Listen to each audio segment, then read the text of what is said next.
বাঁধের পাল্টা বাঁধ, এটা হচ্ছে মানুষের মনের ক্ষোভের কথা। সবসময় বাঁধের পাল্টা বাঁধ তো প্রযুক্তিগতভাবেও ঠিক হবে না।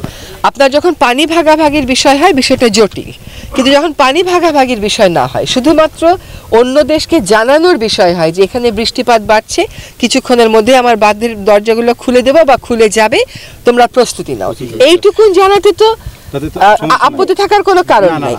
এখনকার সরকার তার অবস্থান স্পষ্ট করেছে।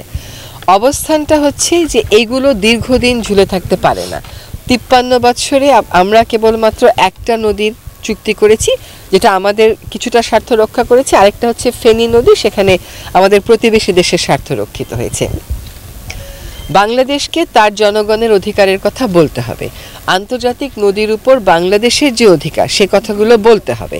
সেটা তার প্রতিবেশী দেশ ভারতের সাথে বলবে, উজানের অন্যান্য দেশের সাথে বলবে।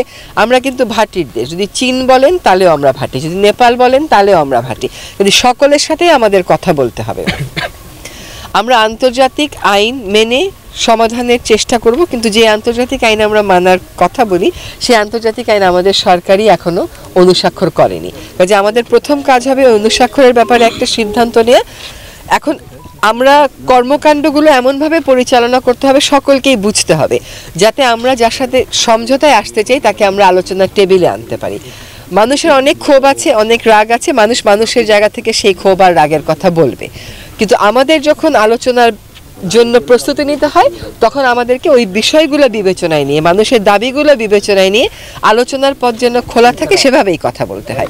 তো আমরা অবশ্যই ভারতের সাথে, যেমন আমরা ফেনীতে এবং নোয়াখালীতে বলে এসেছি যে ক্ষতি কতটুকুন হয়েছে, এটা সম্পূর্ণ জানার পরে আমরা বলতে পারি যে আমাদের এই রকম ক্ষতি হয়ে গেছে আগাম সতর্কতা না দেওয়ার কারণে। আপনার যখন পানি ভাগাভাগির বিষয় হয় বিষয়টা জটিল, কিন্তু যখন পানি ভাগাভাগির বিষয় না হয়, শুধুমাত্র অন্য দেশকে জানানোর বিষয় হয় যে এখানে বৃষ্টিপাত বাড়ছে, কিছুক্ষণের মধ্যে আমার বাঁধের দরজাগুলো খুলে দেবো বা খুলে যাবে, তোমরা প্রস্তুতি নাও, এইটুকুন জানাতে তো আপত্তি থাকার কোনো কারণ নাই। সেজন্যই আমরা ক্ষতিগুলোর জন্য অপেক্ষা করেছি, যে ক্ষতিগুলোর এখন একটা হিসাব হয়ে গেছে, এখন অবশ্যই ভারতের সাথে আমরা এই বিষয়টা তুলব। আর আপনি যে কথাটা বলেছেন সেটা হচ্ছে যে বাঁধের পাল্টা বাঁধ, এটা হচ্ছে মানুষের মনের ক্ষোভের কথা। সবসময় বাঁধের পাল্টা বাঁধ তো প্রযুক্তিগতভাবেও ঠিক হবে না।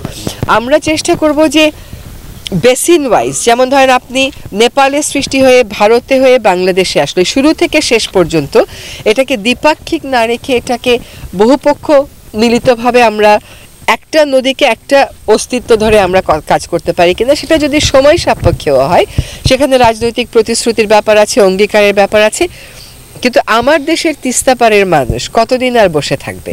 আমরা তো অনেক দিন হয়ে গেল আমরা পেলাম না কোনো চুক্তি। সেটার ব্যাপারে আমরা অবশ্যই তিস্তাপাড়ের মানুষের কথা শুনি, গোমতী পাড়ের মানুষের কথা শুনি, মহুরী পাড়ের মানুষের কথা শুনি, ফেনী নদীর পাশের মানুষের কথা শুনি, আলোচনা করব।